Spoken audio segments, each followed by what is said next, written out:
Hello friend, you are most welcome to mission classes. दोस्तों, आज हम कर रहे हैं 12 अगस्त 2020 के महत्वपूर्ण करंट अफेयर। आज हम थोड़ा लेट हो गए हैं, कोई बात नहीं, समय ज़्यादा बर्बाद न करते हुए शुरू करते हैं।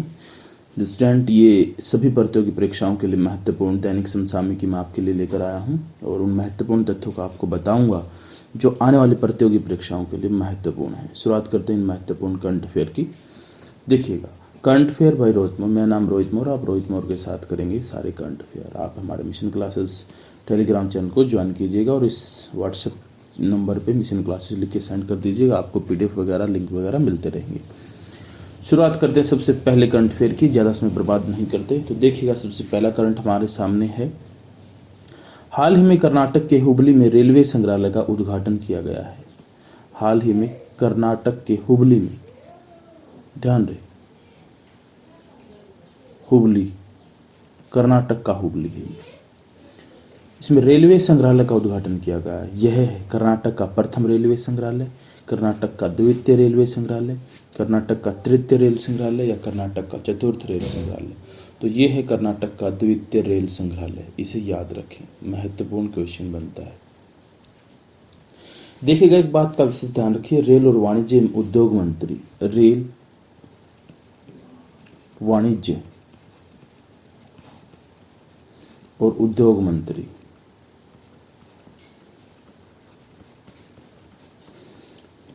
कौन है हमारे? वो है पीयूष गोयल। पीयूष गोयल। खान और संसदीय कार्य मंत्री प्रहलाद जोशी। खान और संसदीय कार्य मंत्री,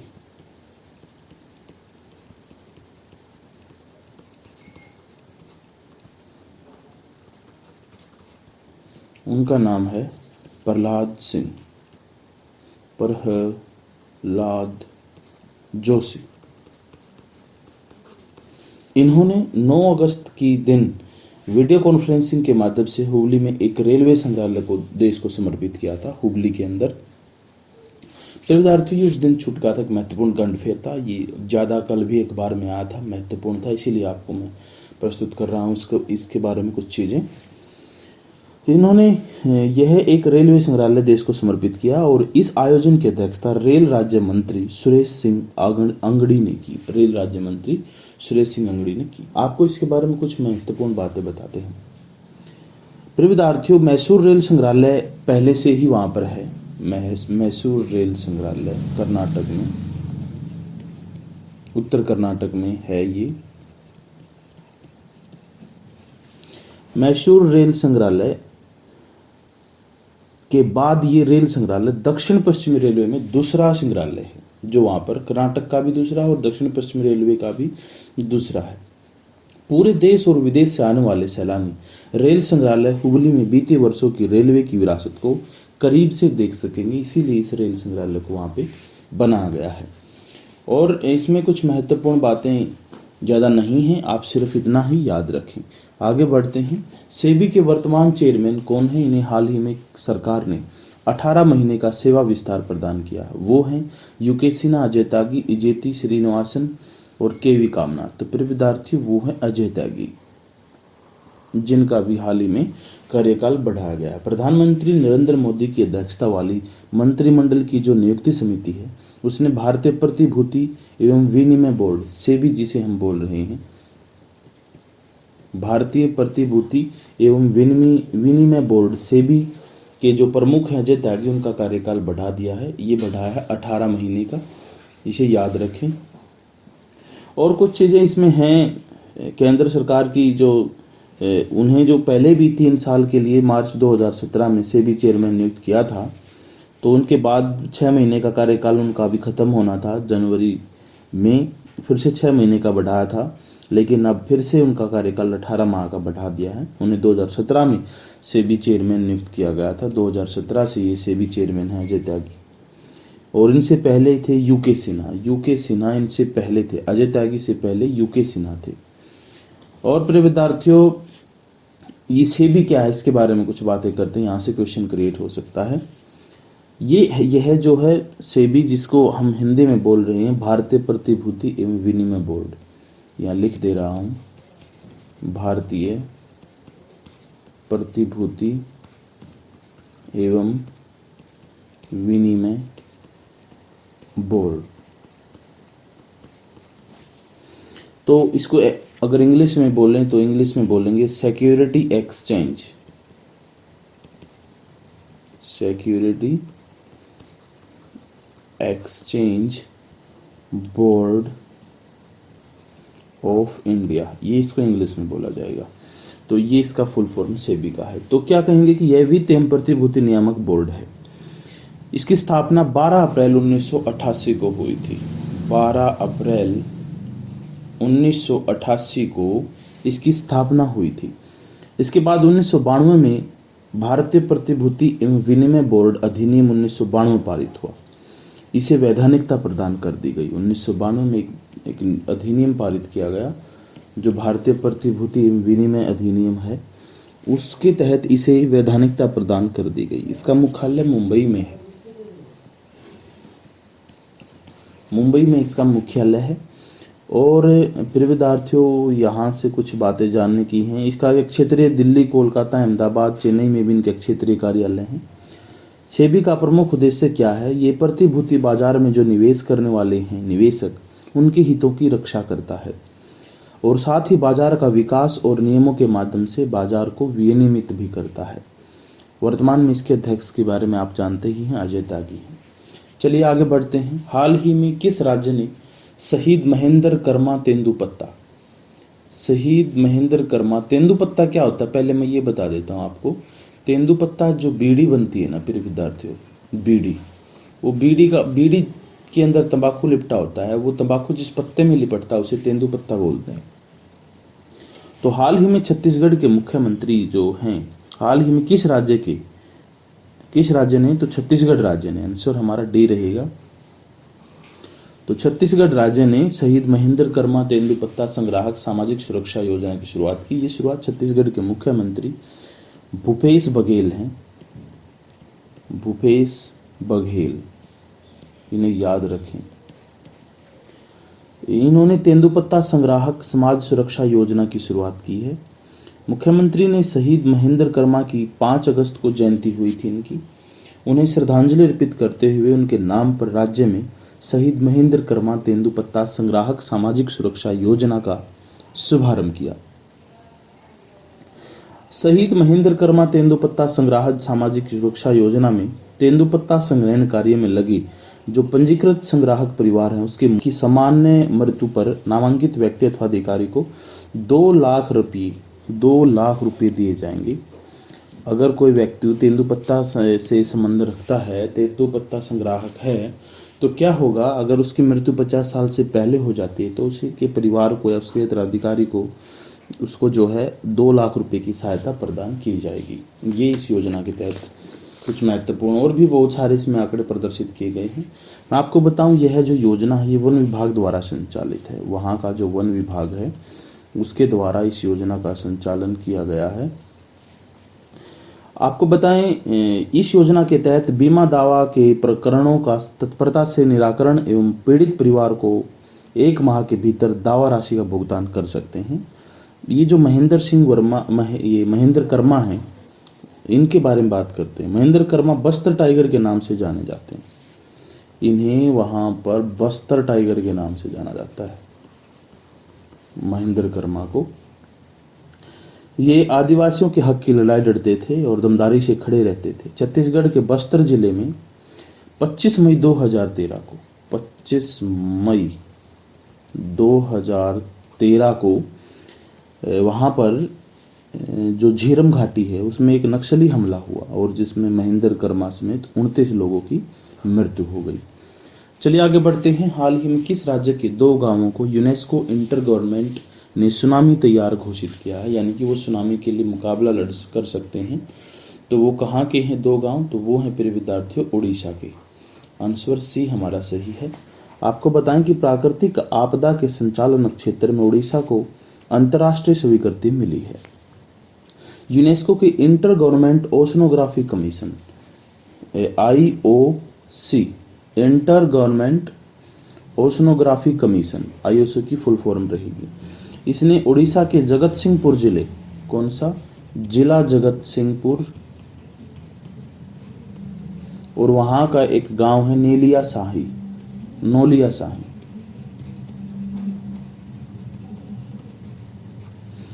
और दूसरा है गंजाम जिला, और यहाँ का जो गांव है वो है वेंकटरायपुर।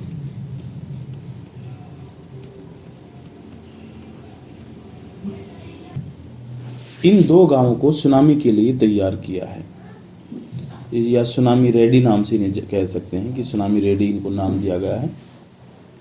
आपको बताएं 2020 फरवरी में इन दोनों गांवों का यूनेस्को की 7 सदस्यीय टीम ने दौरा किया था और सुनामी की तैयारी की जानकारी ली थी। बोर्ड की तरफ से भेजे गए इस प्रस्ताव को UNESCO IOC intern government oceanography जो कमीशन है उसने स्वीकृति प्रदान की है। यह गौरव पाने वाला उड़ीसा देश का पहला राज्य बना है।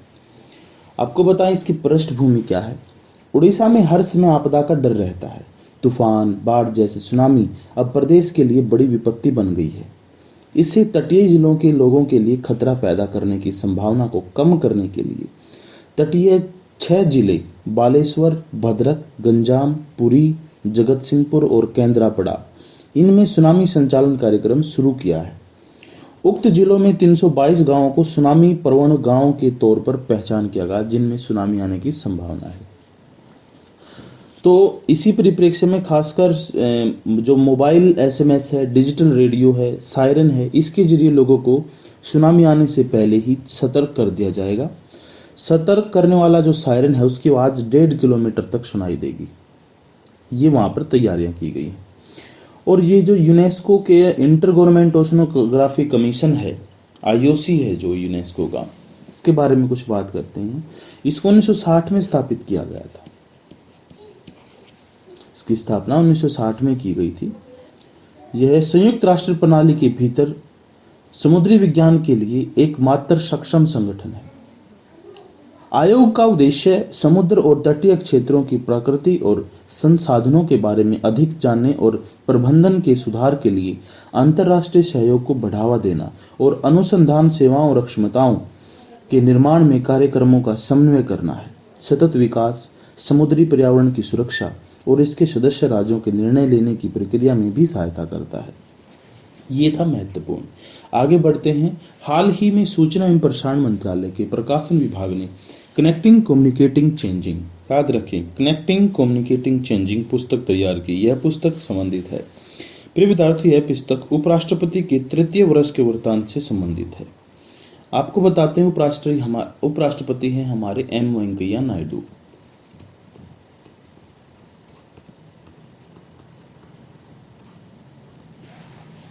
तो इनके कार्यकाल का 3रे वर्ष का वृत्तांत प्रस्तुत करने वाली यह पुस्तक कनेक्टिंग कम्युनिकेटिंग चेंजिंग है। इसका विमोचन अभी जो है कल किया गया 11 अगस्त 2020 को। केंद्रीय रक्षा मंत्री राजनाथ सिंह ने इनका विमोचन किया है। इस पुस्तक के जो इलेक्ट्रॉनिक वर्जन है जिसे हम ई-बुक बोलते हैं उसका विमोचन सूचना एवं प्रसारण मंत्री प्रकाश जावड़ेकर ने जो है किया है। तो आपको बताएं कि ये जो कनेक्टिंग कम्युनिकेटिंग चेंजिंग पुस्तक है इसमें क्या है। फिर विद्यार्थियों, इस पुस्तक में उत्कृष्ट शब्दों और चित्रों के जरिए उपराष्ट्रपति जो हैं उनके विभिन्न कार्यकलापों और उन्होंने जो यात्राएं की, उन्होंने जो समझौते किए, उन्होंने जो कार्यवाही की है देश के लिए, उन सभी को इसमें बिल्कुल संक्षिप्त शब्दों में कहें तो उन्होंने जो काम किया है देश के लिए उस सभी को इसके अंदर समर्पित किया गया है या इसमें लिखा गया है, चित्रों के माध्यम से या लेखों के माध्यम से। अनेक पत्राचार की भाषा इसमें इस्तेमाल की गई। आगे बढ़ते हैं। हाल ही में किस राज्य के चिलियू गांव में KVIC द्वारा उस राज्य का पहला सिल्क प्रशिक्षण सह उत्पादन केंद्र स्थापित किया जा रहा है? तो वो किया जा रहा है फिर विद्यार्थियों अरुणाचल प्रदेश में। अरुणाचल प्रदेश के दूर दराज के आदिवासी गांव चिलियू ये गांव है। इसमें खादी एवं ग्रामोद्योग आयोग ये khadi and village industrial commission, तो इसकी KVIC की फुल फॉर्म रहेगी। इसने जल्द ही एक सिल्क प्रशिक्षण सह उत्पादन केंद्र खोलने की वहाँ पर योजना बनाई है और वो तैयार कर दिया है। यह उस राज्य का अपने प्रकार का पहला केंद्र होगा। फिर विद्यार्थियों, जो खादी एवं ग्रामोद्योग, इसका उद्देश्य क्या है? वहाँ पर जो आदिवासी लोग हैं, गांव के लोग हैं, उनको ये सिल्क प्रशिक्षण देगा। कपड़ा बनाना, डिजाइन तैयार करना, कपड़े सिलना, ये सारे के सारे प्रशिक्षण वहाँ पर दिए जाएंगे। मैं बात करता हूँ KVIC की, यहाँ से क्वेश्चन बन सकता है। खादी एवं ग्रामोद्योग आयोग की स्थापना जो है, ये एक वैधानिक निकाय है और इसकी स्थापना खादी एवं ग्रामोद्योग आयोग अधिनियम 1956 के तहत की गई है और इसका मुख्यालय मुंबई में है। यहाँ से सिर्फ इतनी बात याद रखें, मुंबई में इसका मुख्यालय। क्षेत्रीय मुख्यालय तो बहुत सारे हैं लेकिन मेन मुंबई में। हाल ही में कश्यू, जिसे काजू बोलते हैं, इंडिया ऐप का उद्घाटन किया गया है। काजू इंडिया ऐप का उद्घाटन किया गया है। इस ऐप के संबंध में सत्य कथन है। फिर विद्यार्थियों, इस ऐप के संबंध में कौन सा सत्य कथन है? यह ऐप काजू अनुसंधान निदेशालय जयपुर ने विकसित की है। यह काजू से संबंधित ई-मार्केट की विस्तृत जानकारी प्रदान करती है। यह ऐप 17 भाषाओं में जानकारी देती है। फिर विद्यार्थियों, इसमें जो सत्य कथन है वो है बी, यह काजू से संबंधित ई-मार्केट की विस्तृत जानकारी प्रदान करती है। इसे याद रखें। आपको बताएं, कर्नाटक में काजू अनुसंधान निदेशालय है और कर्नाटक में है काजू अनुसंधान निदेशालय। उसने क्या किया है, मैं यहाँ लिख दे रहा हूं, कर्नाटक में है काजू अनुसंधान निदेशालय। ये जयपुर ने विकसित की। जयपुर गलत लिखा हुआ है यहाँ पे, तो हमारा आंसर बी ही रहेगा इस हिसाब से। इस ऐप को जो है तैयार किया है और ये किसानों सहित फसल की खेती, बाजार के आंकड़ों और हितधारकों के लिए अनुसंधान संबंधी जानकारी प्रदान करेगी। आपको बताएं काजू के बारे में कुछ बातें। काजू का वैज्ञानिक नाम है एनाकैरिडियम ऑक्सीडेंटल। देखिए यहाँ लिख रहा हूं, आप पढ़ लीजिए जैसे पढ़ना है आपको। एनाकैरिडियम ऑक्सीडेंटल, ये इसका नाम है, काजू का वैज्ञानिक नाम है।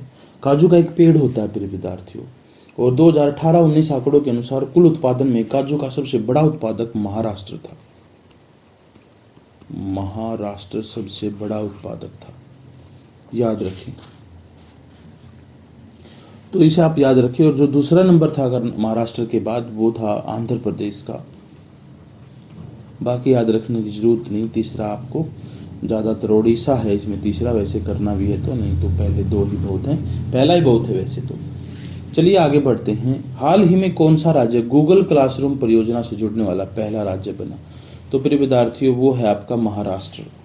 हाल ही में महाराष्ट्र के मुख्यमंत्री आपको पता है, वो तो बहुत खबरों में थे, उद्धव ठाकरे। उद्धव ठाकरे ने स्कूली शिक्षा विभाग और गूगल के माध्यम से राज्य में शुरू किए गए गूगल क्लासरूम परियोजना का उद्घाटन किया है। गूगल क्लासरूम के जरिए शिक्षक कक्षा अथवा डिस्टेंस एजुकेशन के दौरान विद्यार्थियों से सीधे संवाद कर सकेंगे। तो विदित है कि देश में गूगल क्लासरूम शुरू करने वाला महाराष्ट्र पहला राज्य बन गया है, ये आप जानते हैं। यहाँ से और कुछ ज्यादा है नहीं। हाल ही में किस देश ने भारतीय सैनिकों की स्मृति में स्मारक बनाए जाने की घोषणा की है? तो वो देश है आपका बांग्लादेश। ऐसा करने वाला बांग्लादेश है। फिर विद्यार्थियों, बांग्लादेश में 1971 का जो मुक्ति संग्राम हुआ था, मुक्ति संग्राम, उसमें शहीद हुए थे भारतीय जो सैनिक थे, उनकी स्मृति में एक स्मारक का निर्माण किया जाएगा। बांग्लादेश की स्वतंत्रता की जो 50वीं वर्षगांठ के मौके पर यह स्मारक बनाया जाएगा। आपको बताएं, बांग्लादेश के मुक्ति युद्ध मामले के मंत्री हैं AKM मुजमिल। उन्होंने यह जानकारी दी है। एक प्रेस विज्ञप्ति में मुजमिल ने भारत सरकार और यहाँ की जनता के 1971 में पाकिस्तान के विरुद्ध हुए बांग्लादेश स्वतंत्रता संग्राम में सहयोग के लिए आभार व्यक्त किया। इसकी पृष्ठभूमि बताते हैं, ये क्या मामला है सारा का सारा। प्रिय विद्यार्थियों, 1971 के पहले बांग्लादेश पाकिस्तान एक प्रांत था। जो आप भारत का नक्शा देखते हैं इस प्रकार से, और इस प्रकार से आप कुछ नियर बाय में बना रहा हूं, तो पाकिस्तान यहां पर है और यहां पर बांग्लादेश आपका। तो प्रिय विद्यार्थियों, जो ये पाकिस्तान है और ये जो बांग्लादेश है, ये वर्ष 1971 से पहले ये पश्चिमी पाकिस्तान कहलाता था और ये पूर्वी पाकिस्तान कहलाता था। ठीक है।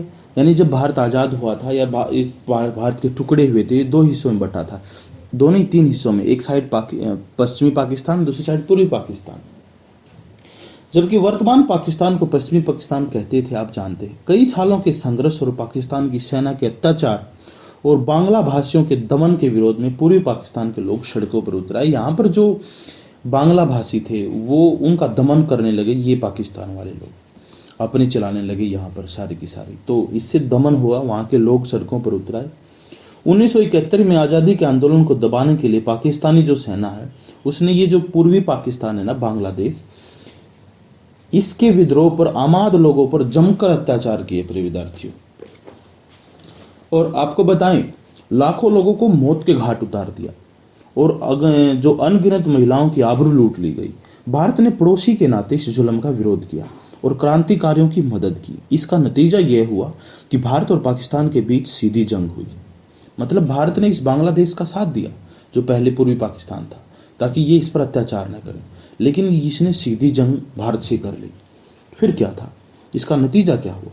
भारत ने तो इस लड़ाई में भारत ने पाकिस्तान के घुटने टिका दिए। इसके साथ ही दक्षिण एशिया में एक नए देश का उदय हुआ जो आज बांग्लादेश के नाम से जाना जाता है। हम कह सकते हैं बांग्लादेश की आज़ादी में भारत का विशेष हाथ है। चलिए आगे बढ़ते हैं। हाल ही में सादिया देहलवी का निधन हुआ है। ये थी मशहूर कथक डांसर, मशहूर लेखिका एवं स्तंभकार, मशहूर राजनीतिक, मशहूर पर्यावरण कार्यकर्ता। प्रिय विद्यार्थियों, यह एक मशहूर लेखिका थी और एक स्तंभकार थी। बी ऑप्शन सही रहेगा। यहाँ से कुछ ज़्यादा जानने की जरूरत नहीं है। ये दिल्ली की एक मशहूर लेखिका थी, इतिहासकार थी, सामाजिक कार्यकर्ता थी और अब ये कैंसर की वजह से इनका निधन हुआ। ये 63 साल की थी। ये खुशवंत सिंह जो बहुत अच्छे लेखक हैं उनकी विश्वास पात्र भी मानी जाती है। इसने बहुत सारी किताबें लिखी हैं और 1957 में इनका जन्म हुआ था। इन्होंने किस पुस्तक लिखी थी? Sufism the heart of Islam. और ये इस्लाम की कुरीतियों की काफ़ी कट्टरता से इन्होंने जो है उन पर व्यंग्यात्मक पुस्तकें लिखी हैं। तो ज़्यादा यहाँ पे हम इसमें बर्बाद नहीं करते, आगे बढ़ते हैं। दोस्तों, आप यहीं थे आज की एक महत्वपूर्ण कंठ। फिर आप हमारे टेलीग्राम चैनल को ज्वाइन कीजिएगा, फेसबुक पर हमारे पेज को लाइक कीजिएगा और व्हाट्सएप पे हमारे मिशन क्लासेस लिख के सेंड कर दीजिएगा। आपको यहाँ पे PDF वगैरह मिलेंगे और यूट्यूब चैनल को सब्सक्राइब करना मत भूलिएगा। धन्यवाद दोस्तों।